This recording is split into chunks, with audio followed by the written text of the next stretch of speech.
Dans cette vidéo, on va parler du discriminant. Allons voir trois exemples de fonctions du second degré. Ici, j'ai ma fonction rouge, bleu et mauve. Alors, appuie sur pause et essaie de me dire qu'est-ce que tu vois qui est différent à propos de ces trois fonctions.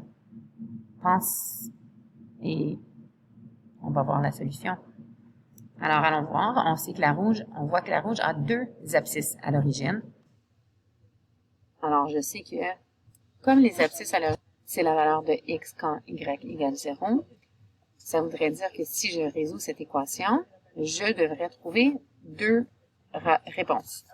Parce qu'on peut voir qu'on a deux racines. Si je regarde ce graphique bleu, par exemple, donc x au carré moins 4x plus 6, alors ici, si j'avais cette équation représentant cette fonction et que j'essayais de trouver, j'essayais de résoudre l'équation lorsque y égale à 0, donc en fait, c'est la valeur de x quand y égale 0, nos abscisses à l'origine. On voit ici que je n'ai pas d'abscisse à l'origine, donc si j'essayais de résoudre ceci algébriquement, ça devrait me donner aucune racine.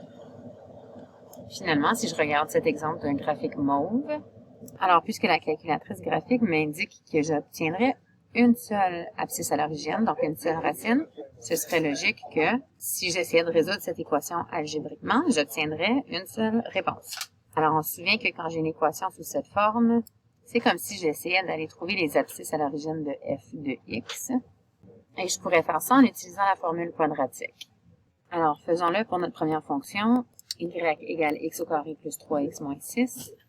Allons trouver ces racines. Appuie pause sur la vidéo et détermine les racines algébriquement. Allons voir la solution. Donc, appuie sur pause et tu peux inspecter la solution. Assure-toi d'avoir obtenu les mêmes valeurs exactes et les mêmes valeurs approximatives. Alors, c'était la solution pour trouver les racines de notre graphique rouge, où on obtient bel et bien les mêmes racines que la calculatrice graphique. Alors, donc voir l'équation de ce graphique bleu. Qu'est-ce qui arriverait si algébriquement on trouvait ces racines? Alors, cette fois-ci, essaye de résoudre cette équation. Appuie sur pause sur la vidéo et applique la formule quadratique. Alors, si on regarde ici une solution, ce qui arrive à l'intérieur de ma racine carrée, c'est que j'aurai une racine carrée de moins 8. On sait que c'est impossible, donc on conclurait algébriquement qu'il n'y a aucune racine. Alors, en bleu, ici, on aurait obtenu aucune racine, ce qui est logique parce que notre fonction n'aurait aucune abscisse à l'origine. Finalement, allons inspecter ce qui arrive pour notre graphique mauve. Appuie pause sur la vidéo et résous cette équation. Alors ici, sous la racine carrée, j'obtiens 0 parce que j'avais 144 moins 144.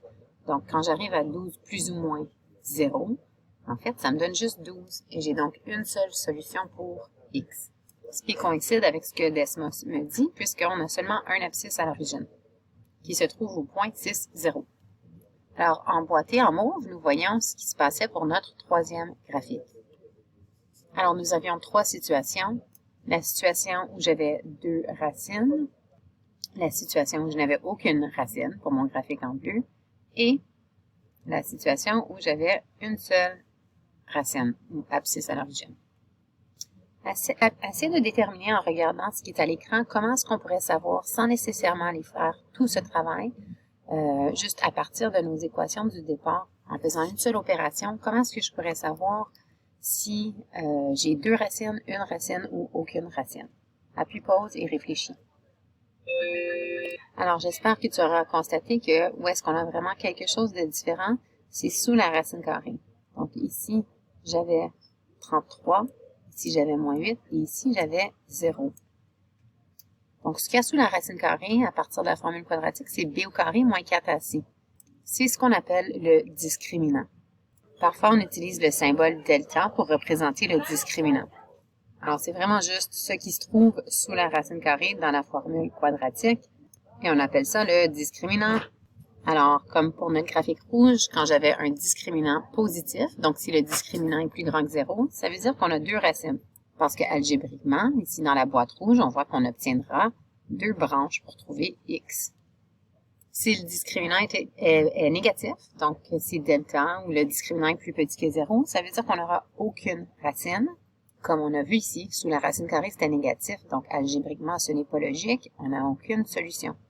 Et finalement, là où j'aurais seulement une racine, ce serait si mon discriminant est égal à 0. Donc, quand j'avais un 0 sous la racine carrée.